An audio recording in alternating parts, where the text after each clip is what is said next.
Good afternoon. This is Pittsburgh. Good afternoon. All right. And thank you all for being here today.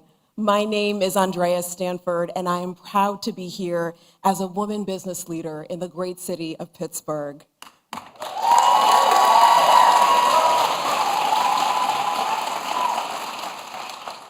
Throughout my career, I have spent my time working to improve the lives of my neighbors and my community.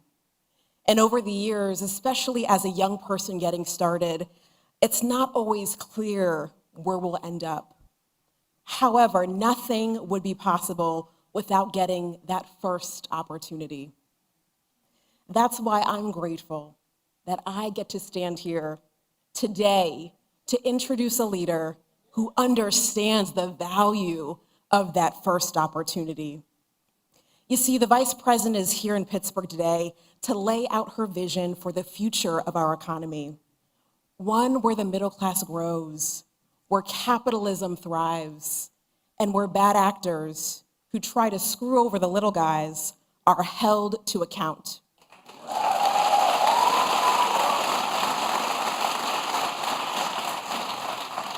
And we know this. There's no better place to deliver such an address at such a time as this, right here in the Steel City.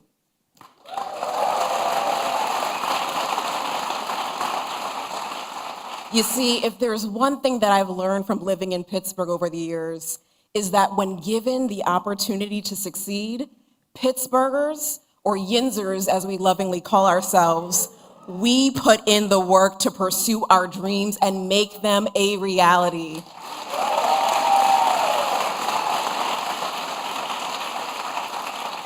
Kamala Harris is committed to make sure that access to opportunity is a reality for everyone, not just those like Donald Trump who were born with a silver spoon in their mouth.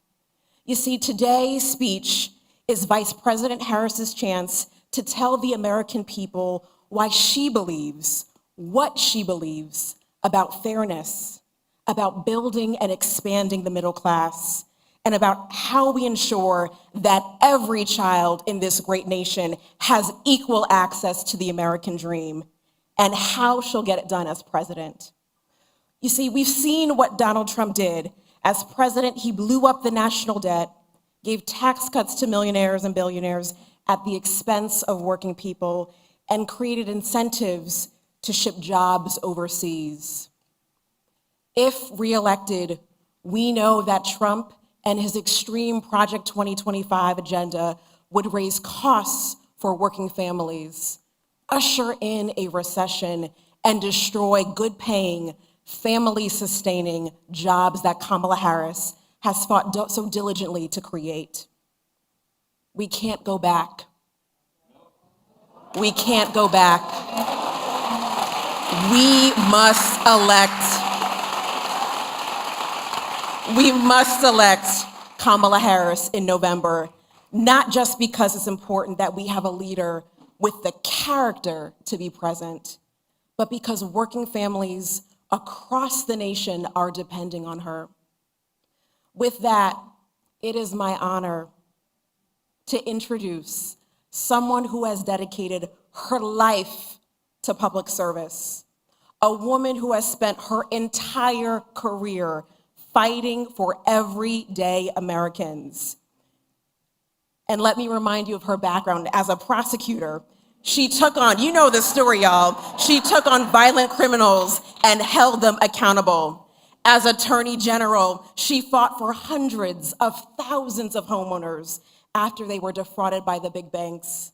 And as United States Senator and our Vice President, she has continued to fight to lower costs for working families while growing our economy and working to make it more fair.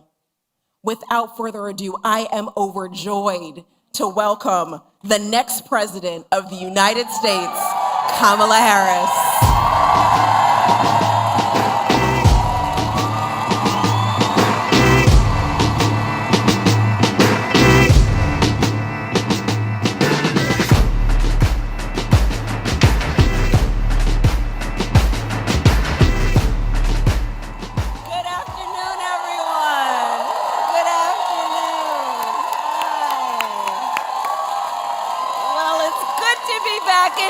Pittsburgh. Thank you all. Thank you, thank you. Please have a seat. Please have a seat. Andrea, thank you so very much for that beautiful introduction and for your leadership. It really is my honor to be with you today. Thank you, and thank you to Risa and the Economic Club of Pittsburgh for hosting us today. And I also want to thank Mayor Gainey for being here. Mayor, you greet me each time I come to Pittsburgh. I thank you so very much for that, and your leadership. Thank you. So, hello, friends. Let's get started. Okay. So we gather at a moment of great consequence.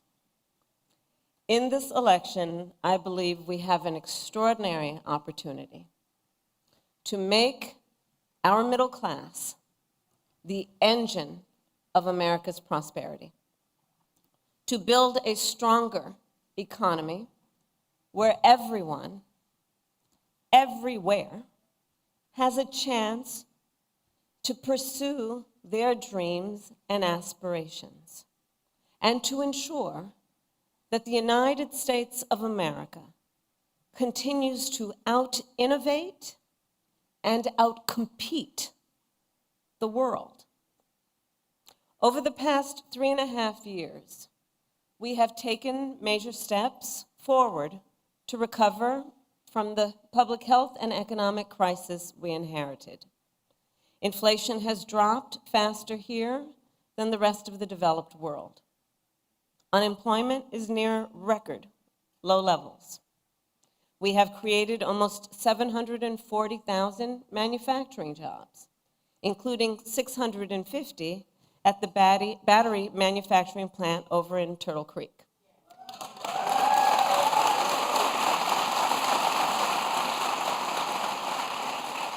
And we have supported another 15,000 jobs at Montgomery Locks. So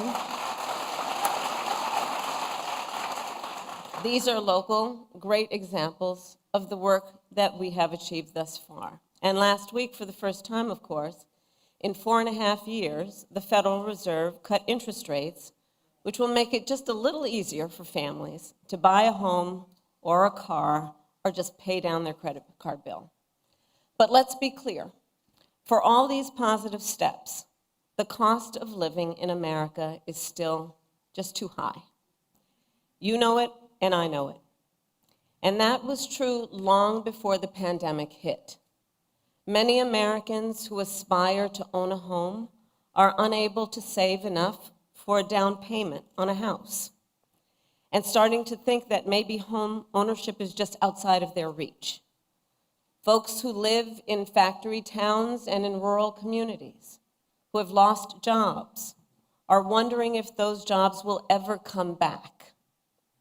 Many Americans are worried about how they'll afford the prescription medication they depend on.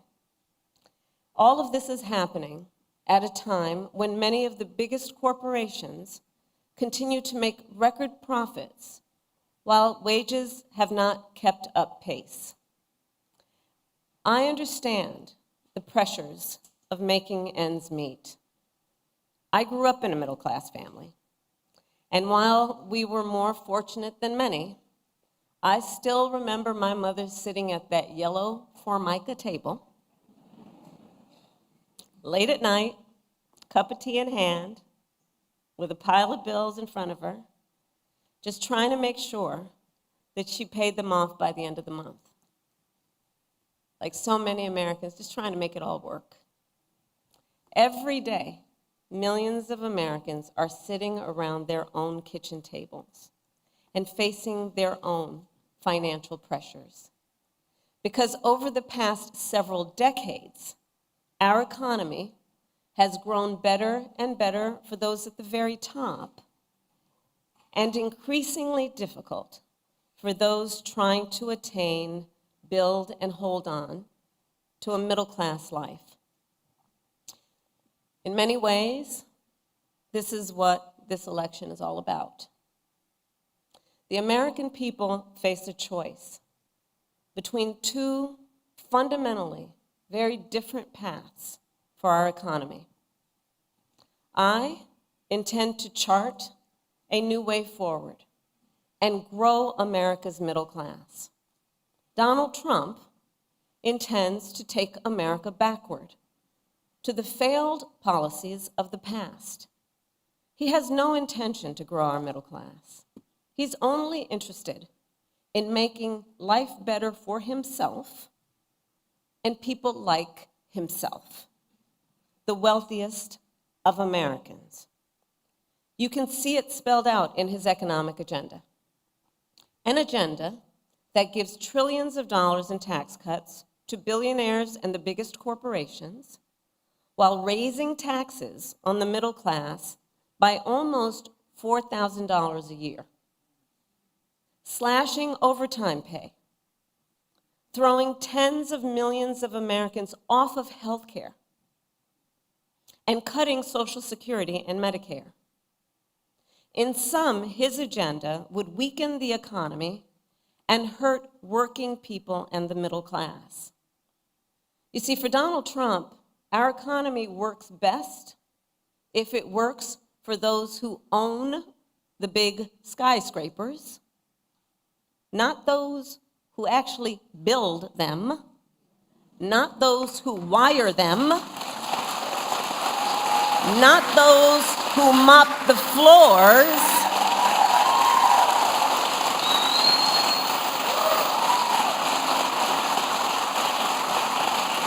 well, I have a very different vision.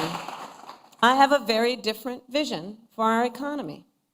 I believe we need to grow our middle class and make sure our economy works for everyone, for people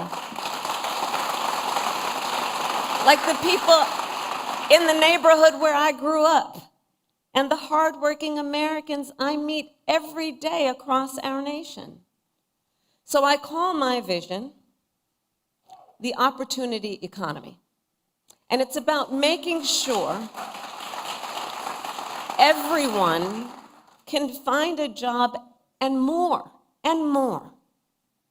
Because frankly, having a job, I believe, in our ambition and aspiration should be baseline.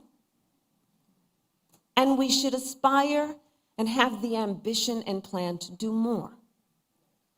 I want Americans and families to be able to not just get by, but be able to get ahead.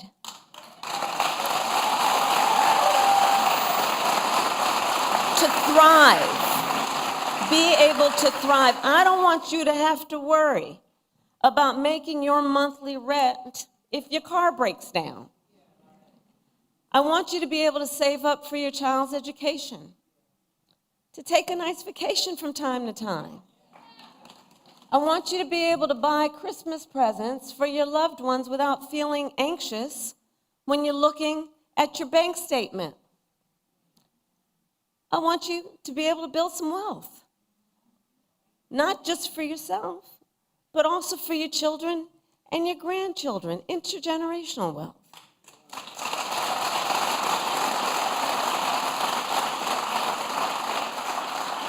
And here's the beauty of it all. We know how to build an economy like that. We do know how to unlock strong, shared economic growth for the American people.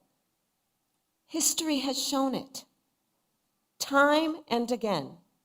When we invest in those things that strengthen the middle class, manufacturing, housing, healthcare, education, small businesses, and our communities, we grow our economy and catalyze the entire country to succeed. I have pledged that building a strong middle class will be a defining goal of my presidency. And the reason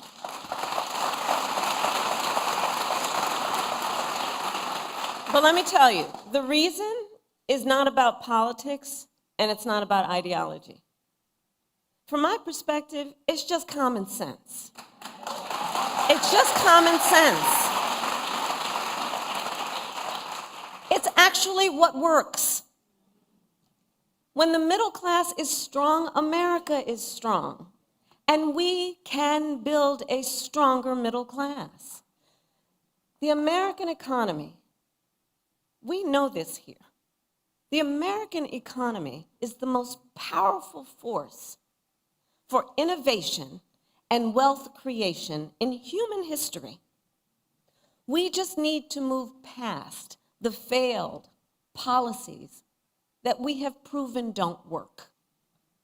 And like generations before us, let us be inspired by what is possible.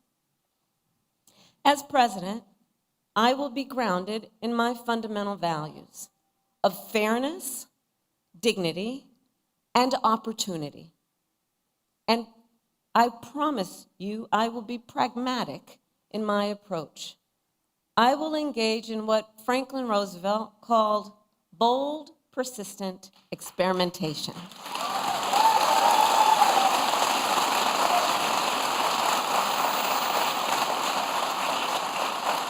Because I believe we shouldn't be constrained by ideology and instead should seek practical solutions to problems, realistic assessments of what is working and what is not, applying metrics to our analysis, applying facts to our analysis, and stay focused then not only on the crises at hand, but on our big goals, on what's best for America over the long term. And part of being pragmatic means taking good ideas from wherever they come. Listen, you all know my career. Andrea shared it with you. I am a devout public servant. I also know the limitations of government. I've always been and will always be, and be clear about this, I've always been and will always be a strong supporter of workers and unions. And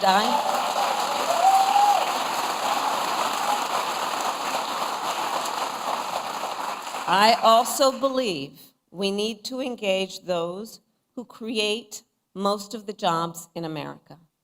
Look, I'm a capitalist. I believe in free and fair markets.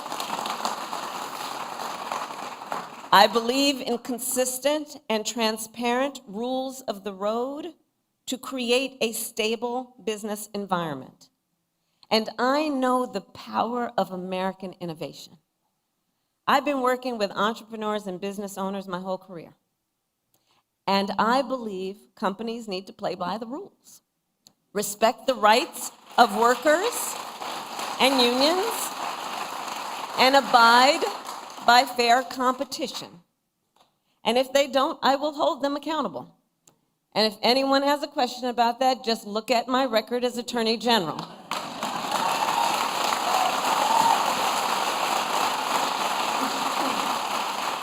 Look at my record in California, taking on the big banks for predatory lending, taking on big healthcare companies for conspiring to jack up prices, taking on a big for-profit college for scamming veterans and students. At the same time, I believe that most companies are working hard to do the right thing by their customers and the employees who depend on them. And we must work with them to grow our economy. I believe an active partnership between government and the private sector is one of the most effective ways to fully unlock economic opportunity. And that is what I will do when I am president. I will target the major barriers to opportunity and remove them. We will identify common sense solutions to help Americans buy a home, start a business, and build wealth. And we will adopt them. So let's start then with the first pillar of an opportunity economy, which is lowering costs. So I made that our top priority for obvious reasons, because if we want the middle class to be the growth engine of our economy, we need to restore basic economic security for middle-class families. To that end, the most practical thing we can do right now is to cut taxes for middle-class families and individuals.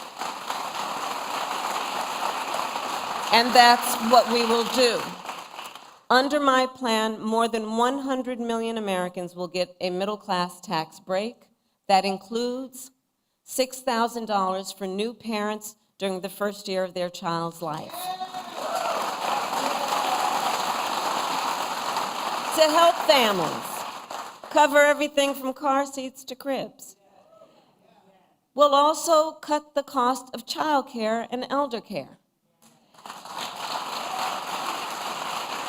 And finally, give all working people access to paid leave, which will help everyone caring for children, caring for aging parents, and that sandwich generation, which is caring for both.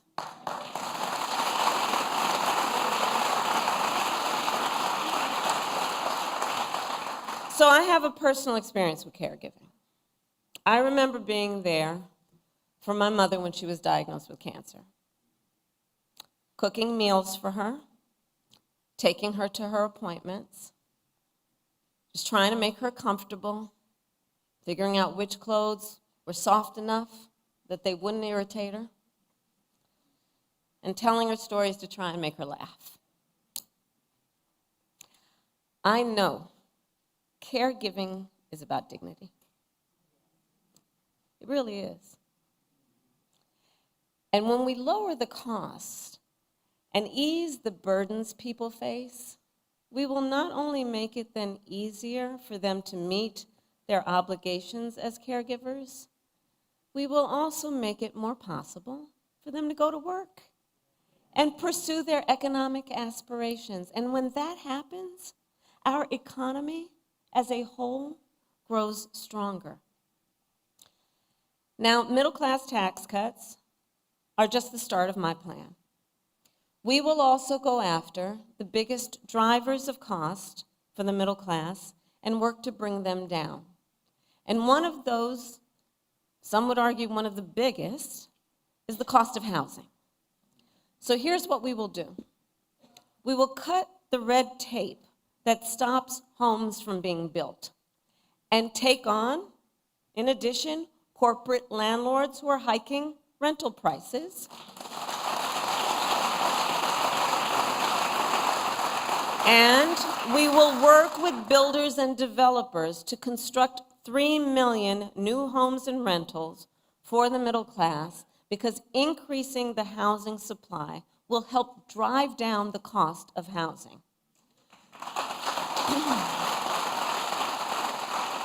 We will also help first-time homebuyers just get their foot in the door with the $25,000 down payment assistance.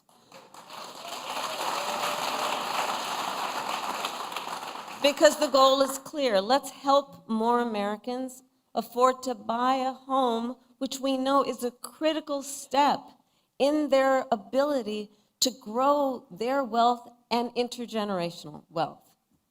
And we will work to reduce other big costs for middle-class families. We will take on bad actors who exploit emergencies and drive up grocery prices by enacting the first ever federal ban on corporate price gouging.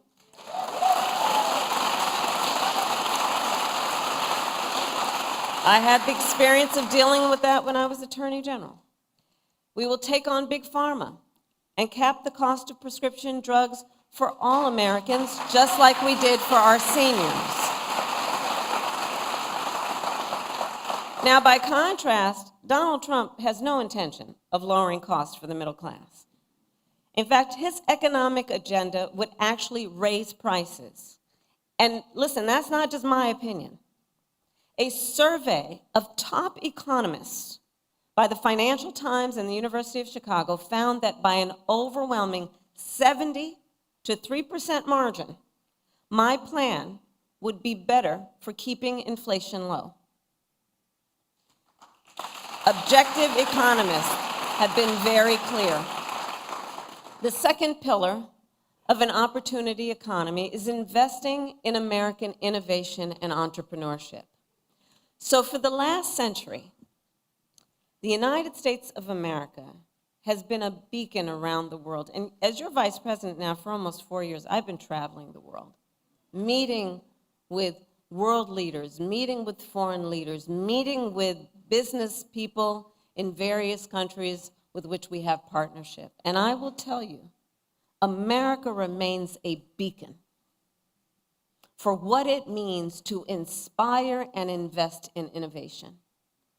Not only for our ability to come up with some of the most breakthrough ideas, but also our ability to turn those ideas into some of the most consequential innovations the world has ever known. I believe the source of our success is the ingenuity, the dynamism, and enterprising spirit of the American people. To paraphrase,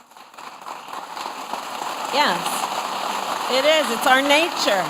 It's our nature. To paraphrase Warren Buffett, since the founding of our nation, there has been no incubator for unleashing human potential like America. And we need to guard that spirit. We have to guard that spirit. Let it always inspire us. Let it always be the source of our optimism, which is that spirit that is so uniquely American. And let that then inspire us by helping us to be inspired to solve the problems that so many face, including our small business owners. So as I travel the country, what I hear time and again from those who own small businesses and those who aspire to start them is that too often an entrepreneur has a great idea, not too often, that's good, and they have the willingness to take the risk, but they don't have access to the capital that they need to make it real. And as Andrea said, not everybody was handed on a silver platter $400 million and then filed for bankruptcy 6 times. Oh, I said that. I actually said that. Well, we can make it easier. We can make it easier for our small businesses to access capital. On average, it costs about $40,000 to start a new business. But currently, the tax deduction for startups is only $5,000. So currently, for startup costs, the tax deduction is $5,000. Well, in 2024, it is almost impossible to start a business on $5,000, which is why, as president, I will make the startup deduction 10 times richer, and we will raise it from $5,000 to $50,000 tax deduction. And provide low and no interest loans to small businesses that want to expand. All of which will help achieve our ambitious, some would say, but that's okay, let's be ambitious, our ambitious goal of 25 million new small business applications by the end of my first term. I know this is very achievable. And for anyone here who is a small business owner, works for a small business, or has a small business in your life, you understand what I'm talking about in terms of when we build up our small businesses, what that does to entire communities to lift them up economically, civically, culturally, and in every way. Small businesses, the point being, help drive our economy. And they create nearly 50% of private sector jobs, and they strengthen our middle class. And if we can harness the entrepreneurialism of the American people and unlock the full potential of aspiring founders and small business owners, I am optimistic that no one will be able to outpace us. By contrast, Donald Trump, when he was president, has been described by one of the nation's leading experts on small businesses in a piece he published in a major paper as not being good for small businesses. In fact, the title, wait, because I'm bearing the lead right now. One of the leading experts on small businesses published a piece in one of the major newspapers, and the title, I'm going to quote, "Does Donald Trump hate small businesses?" And their answer was yes. Their answer was yes. Because at the same time that Donald Trump was giving a tax cut to big corporations and billionaires, he tried to slash programs for small businesses and raise borrowing costs for them. Instead of making it easier, he actually made it more difficult for them to access capital. And that's not surprising, because Donald Trump just does not prioritize small businesses. He does not seem to value, frankly, the essential role they play. But look, when I look at small business owners, I see some of the heroes of our economy. Not only entrepreneurs, but as I said, civic leaders, community leaders, part of the glue that holds communities together. The third pillar of our opportunity economy is leading the world in the industries of the future and making sure America, not China, wins the competition for the 21st century.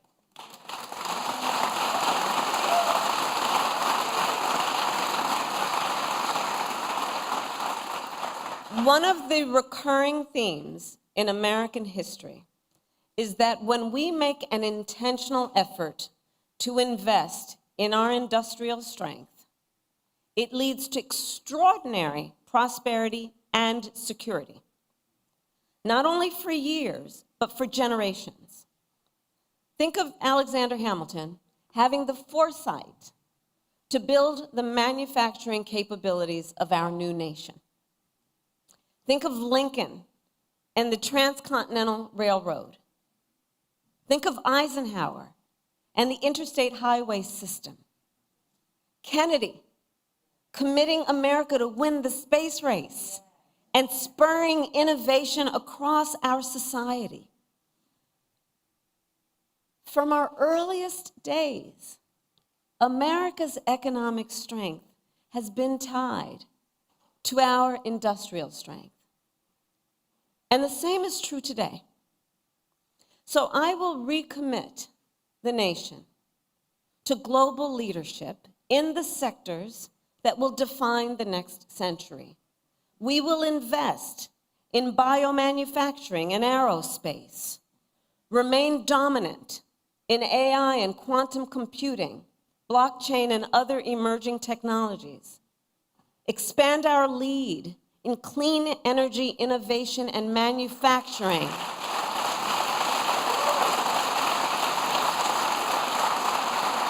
so the next generation of breakthroughs, from advanced batteries to geothermal to advanced nuclear, are not just invented, but built here in America by American workers.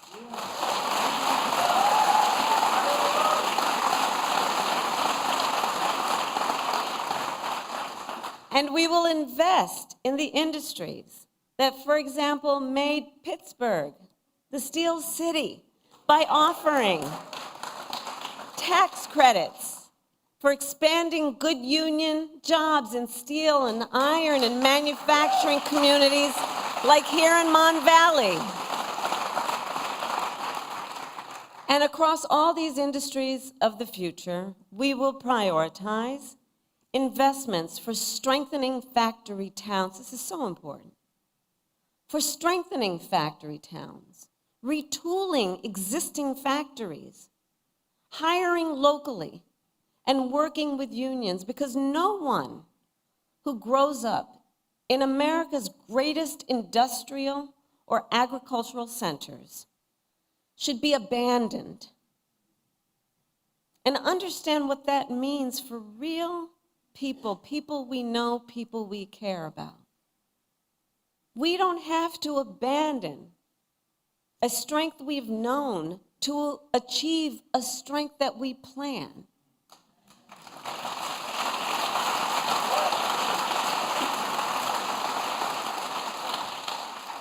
And here's what else we will do when I'm president. We will double the number of registered apprenticeships by the end of my first term.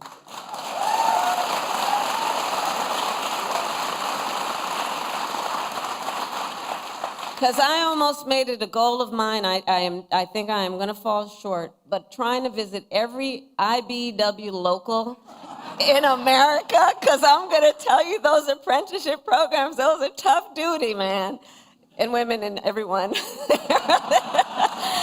They're tough duty. I mean, talk about the skills that are about engineering and science and math and just the most highly skilled folks who are in those apprenticeships and teaching there. And so one of the things we must do, understanding that and understanding the nature of that part of our educational system, is let's eliminate degree requirements while increasing skills development. And let's start with something I can do as president, was ensure that we do that for the 500,000 of federal jobs that are within our ability to make it so. Showing what is possible and then challenging the private sector to make a similar commitment to emphasizing skills and not just degrees.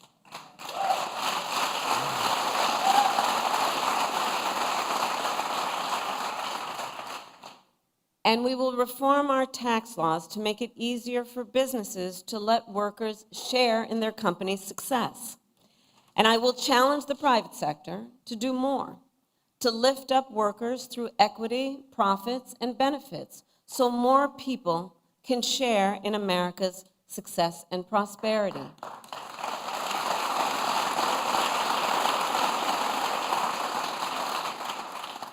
And not only must we build the industries of the future in America, we must also build them faster. You know, there's a time for patience, and there's a time for impatience. That's not in Ecclesiastics, but just went off script for a minute, Mayor. But the simple truth is, in America, it takes too long and it costs too much to build. Whether it's a new housing development, a new factory, or a new bridge, projects take too long to go from concept to reality. It happens in blue states, it happens in red states, and it's a national problem.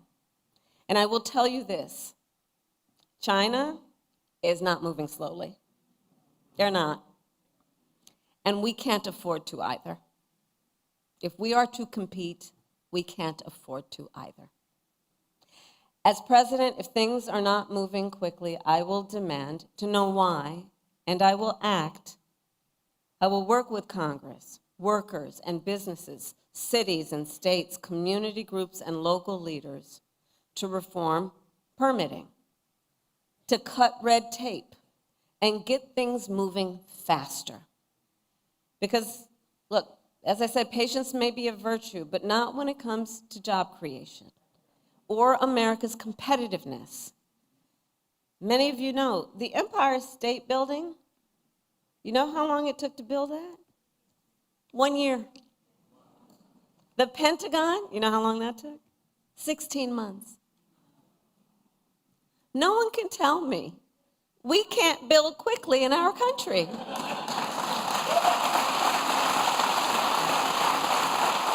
I've got empirical evidence. Now look, my opponent, Donald Trump, well, he makes big promises on manufacturing. Just yesterday, he went out and promised to bring back manufacturing jobs. And if that sounds familiar, it should. In 2016, he went out and made that very same promise about the Carrier plant in Indianapolis. You'll remember, Carrier then offshored hundreds of jobs to Mexico under his watch. And it wasn't just there. On Trump's watch, offshoring went up and manufacturing jobs went down across our country and across our economy. All told, almost 200,000 manufacturing jobs were lost during his presidency, starting before the pandemic hit, making Trump one of the biggest losers ever on manufacturing.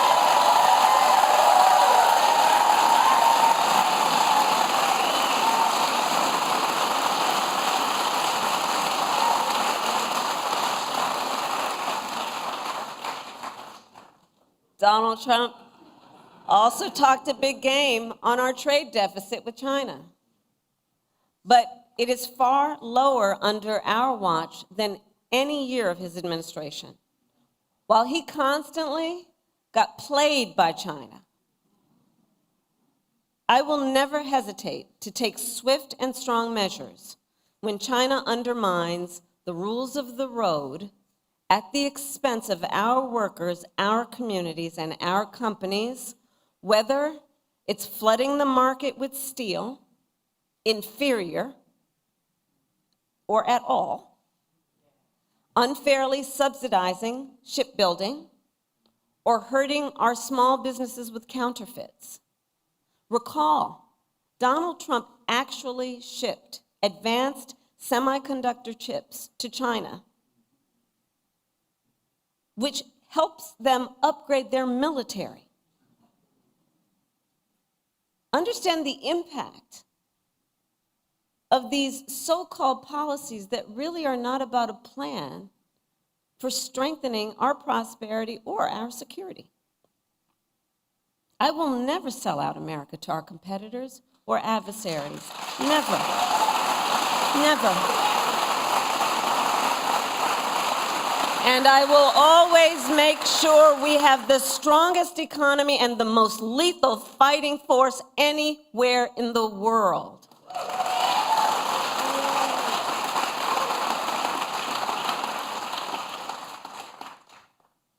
So at this pivotal moment, we have an extraordinary opportunity to chart a new way forward. One that positions the United States of America and all of us who are blessed to call this home for success and prosperity in the 21st century. You know, there's an old saying that the best way to predict the future is to invent it. Well, that is the story of the Steel City. That is the story of the Steel City. The city that helped build the middle class, birth America's labor movement, empower the rise of American manufacturing, and the city where Alan Newell and Herbert Simon launched the first AI research hub at Carnegie Mellon.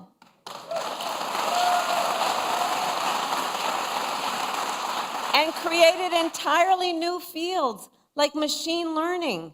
And Carnegie Mellon is now home to the largest university robotics center in America.